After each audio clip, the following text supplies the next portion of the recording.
is Veena from Patter Cake, the channel that's about baking and much more.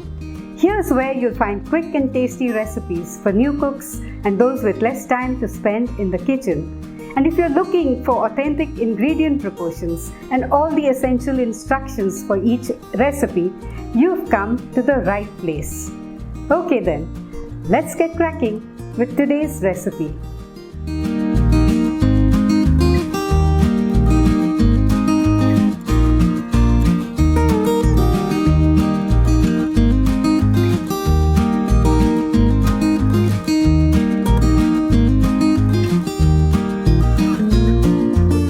Welcome back. I'm so excited to present today's video on the popular banana bread. I totally love baking this bread. Actually, it's a cake-like bread. You could even call it a banana cake if you want to. And since I'm going to give an Indian twist to the recipe by flavoring it with ground cardamom, you could also call it a cardamom banana cake or bread. Now, an essential requirement for this recipe is fully ripe bananas. Only then will you be able to make this moist, spongy banana bread. What we're making is an eggless banana bread that's incredibly tasty, yet so simple and quick to make. And we're going to make it right now, right here at Patter Cake.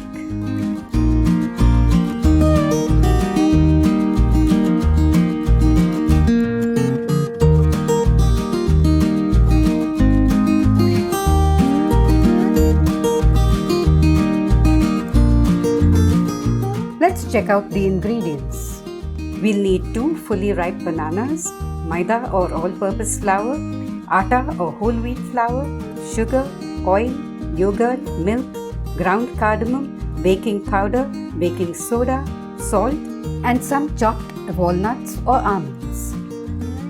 Let's begin by sifting 1 cup of maida, half a cup of atta,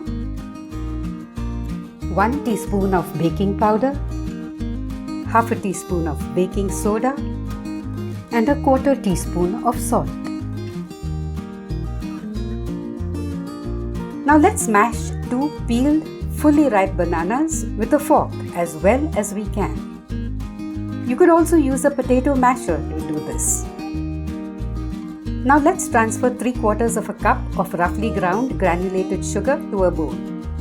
You could use an equal quantity of fine castor sugar or even brown sugar in place of this. Let's add 4 tablespoons of yogurt to the sugar and whip the two well to get a smooth mix. We'll then add in 1/3 of a cup of oil and whip it all up again.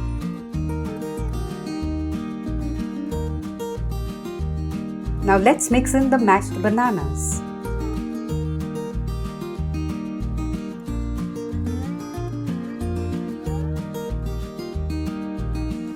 And the ground cardamom. You could add grated nutmeg instead. Next, I'll fold in around half of the flour mix.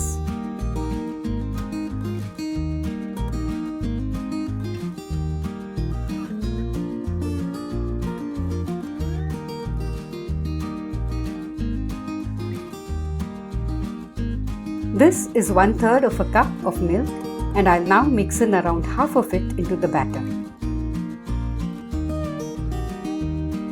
Let's fold in the remaining flour.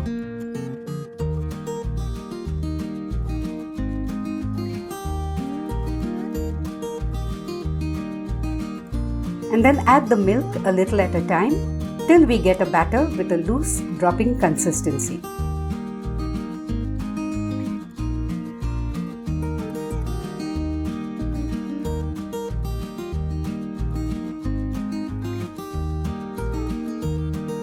I have around 2 teaspoons of milk left over after getting the batter to the right consistency.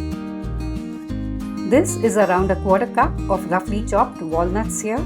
So now let's mix this into the batter as well. I've already greased and lined my pan with parchment paper. I've added this extra layer to help take the bread out of the pan easily later on. I'm using an 8.5 inch by 4.5 inch loaf pan. Let's tap the pan to level the surface of the batter and then add a few larger pieces of walnuts on the top. I'll bake the bread at 170 degrees centigrade in my preheated oven for around 50 minutes.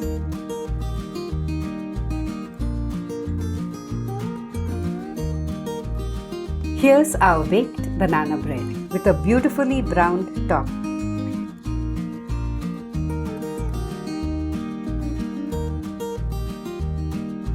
It's nice and soft, but let's see how it has baked.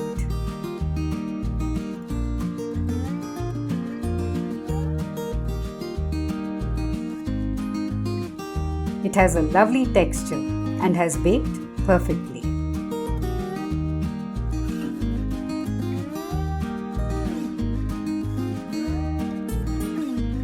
This is such a great recipe. It couldn't get any simpler, any tastier than this. Do try it. Your family will surely love it. Hope you enjoyed today's video and do stop by again for yet another quick and tasty recipe. Till then, take care. Happy cooking!